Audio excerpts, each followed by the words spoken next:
شروع کرتا ہوں اللہ کے نام سے جو بڑا مہربان اور نہایت رحم کرنے والا ہے۔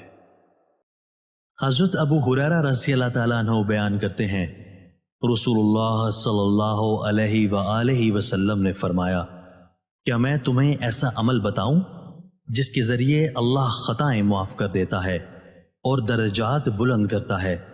صحابہ نے عرض کیا، کیوں نہیں اللہ کے رسول، ضرور بتائیں۔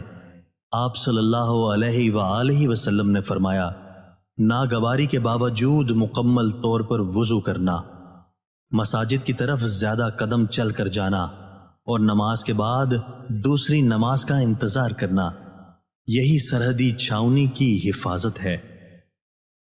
حضرت ابو ہریرہ رضی اللہ تعالیٰ عنہ بیان کرتے ہیں، رسول اللہ صلی اللہ علیہ وآلہ وسلم نے فرمایا، نماز فجر اور نماز عشاء منافقوں پر سب سے زیادہ بھاری نمازیں ہیں، لیکن اگر انہیں ان کے اجر و ثواب کا پتہ چل جائے تو وہ انہیں پڑھنے کے لیے ضرور مسجد میں آئیں، خواہ انہیں سرین یا پاؤں اور گھٹنوں کے بل چل کر آنا پڑے۔